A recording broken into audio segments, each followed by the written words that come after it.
This video is going to talk about the string class. So string example, public class string examples. Public static void main string args. Alright, so at this point we've seen strings and they're very powerful. So we can say str1 equals hi. I'll put a space there, and then str2 equals mom exclamation mark. One of the first things we like to do is be able to concatenate things. So string 3 equals str1 plus str2. But this plus sign, the plus sign is not addition. The plus sign here, the plus sign is concatenation. I hope I spelled that right. Concatenation, yes. What does concatenation mean? Well, if you have these characters, H, I, comma, space, and internally these are all characters from the char primitive that we talked about in the last video, and then we concatenate it with MOM exclamation mark, then we will create, by concatenating these two strings together, one string with the entire, the entire array, the entire characters together. There we go. So let's go ahead and system out print line str3, and we should have hi mom. Yes, I want to save it, and there we go. Hi mom. So it's pretty nice. You can do things, you don't have to create the variables either. You can say goodbye, comma, and then you can concatenate it with Tom if you wanted to. And that should work just as well. Concatenation is pretty neat. One of the things you have to be careful with is when understanding that when you are doing casting.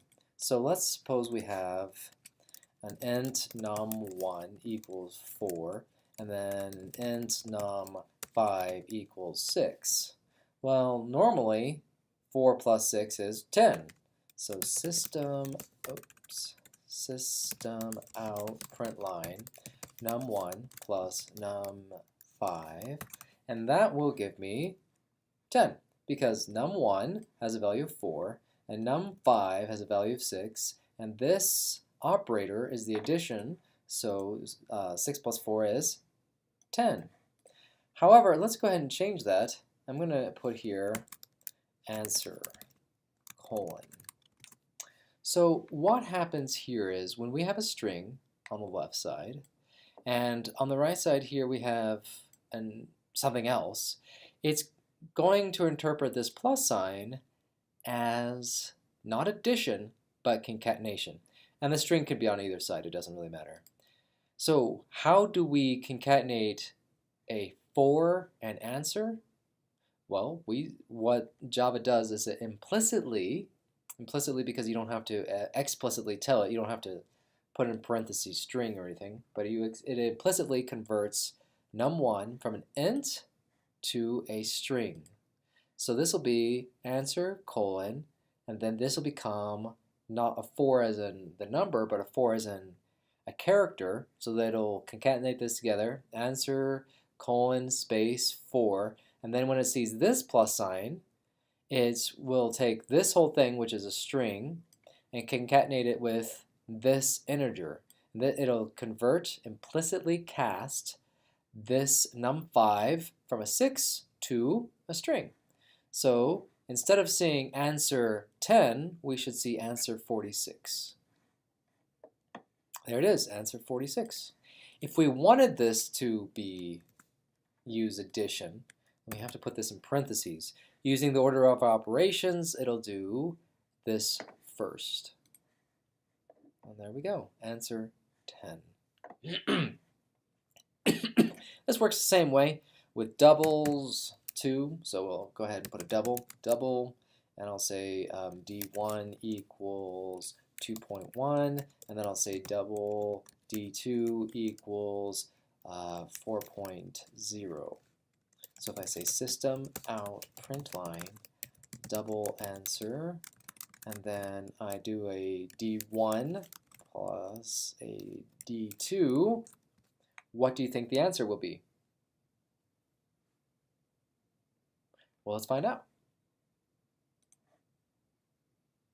Whoa, that's weird. Why did it do that? It's because it took this string, saw the double, and instead of adding it together, it concatenated them together. It converted D1, it implicitly cast D1 from a double into a string. Now the question you might have is, why in the world does it do that? Why doesn't it just add it? Well, how do you add this series of characters with a whole bunch of values? Because D in ASCII has a value, O has a value, U has a value, and so forth. Does it make any sense to take all the ASCII values and add it together with this value? No, when people have a string and they add it to something else, they always want concatenation. So what this did is it took double answer down here, 2.1, had that, and when it got to 4, it just added it to the end. If we wanted 2.1 to actually be added, not concatenated, say we want 2.1 to be added to 4.0 to make 6.1, we'd have to have order of operations with our parentheses. And there we go. There's a whole bunch of things we can do with strings besides concatenation. For example, let's say I have string, and I'll say str5, str5 equals this is life. There we go. System out print line str5.length.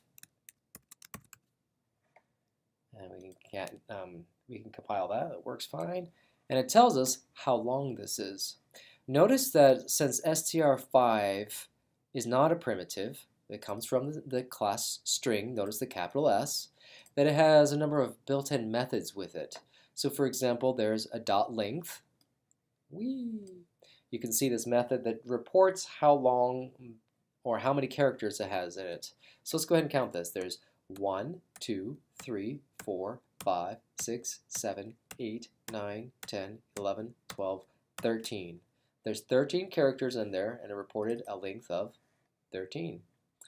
All right, so let's compare something else. You can also create strings this way. You can use the new operator, and I'll just copy this so it's exactly the same. This is life. Boom. There we go. All right. I don't want that anymore. So I'm going to have system out print line str5 right there, and then I will print out str6 as well.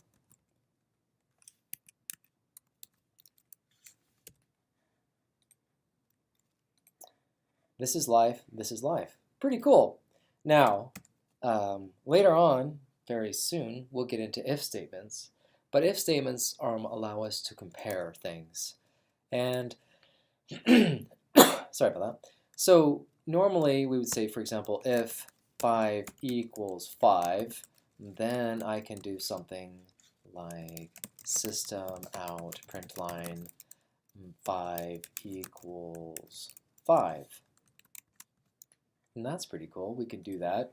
And it actually works. Yay, 5 equals 5. Because 5 does in fact equal 5. But does str5 equal str6? And then I'll say strings equal each other. And if they don't, I can have an else statement, which simply says if it's not true, if they're not equal, then have something else. So system out print line not equal. Well, this compiles fine. If I run it, does string 5 equal string 6? And it says not equal. Well, this is life and this is life. They both look equal to me. But the thing is, since these are not primitives, we aren't just looking at the value that's in this memory address. These are complex objects. Excuse me. So string 5 is an object with one memory location, and string 6 is an object with another memory location. Sometimes these are called pointers. So what we're doing here is comparing memory locations. Is the memory location of string 5 the same as the memory location of string 6? No, they aren't. Even though the contents are the same, the memory location is not the same.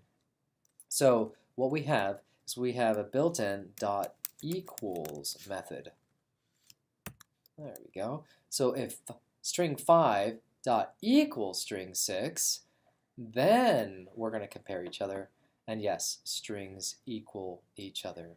So that's an important method to use. It's very important to use for the rest of the semester when you're comparing strings.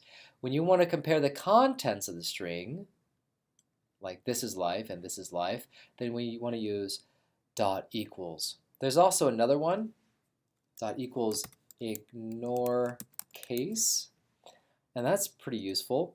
At this point, since they're both exactly the same, strings equal each other. But what if I had all caps for the word this? This is life and this is life. Are these the same? Well, depends on your perspective.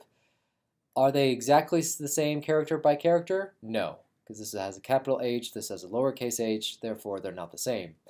But in case of content, as far as speaking is concerned, this is life and this is life are the same? Yes. So when you compare strings and you want to just see if they have the same content, ignoring capital letters and lowercase letters, you can say string 5 dot equals ignore case. There we go. And yay, it's the same. So if you want to look up everything about the string class, we're going to do Java 8 string API. And this will get us to the actual documentation of the string class. There it is, java.lang.string. The string class is actually in the java.lang package, and everything that's in the java.lang package is automatically imported, so you don't have to import it yourself. And so you just look at the, you can read all about it. There's how to create strings. There's a whole bunch of different ways on how to create them. You can compare strings. You can see if they're equal. There's the equals class, equals ignore. You can get lots of extra information about it. You can see if there are occurrences of it. And it's a very, very robust, very large class that you'll want to maybe just look at a little bit here and there throughout the semester. And by the end of the semester, you should be able to read and understand most of what this page it actually says. At this point, if you were to read it, it most likely might look like a lot of gibberish. But if you read it, take the trouble to actually understand it, then it'll start making more sense. For example, this starts explaining about the concatenation operator and lots of other things. So, how do you get there? Well, let's do it again. All I did was type in Java 8 string API into a search engine, and it popped up, and there it is. Do you have to do that? No. But that shows you all of the methods that are available to you in the java.lang.string class.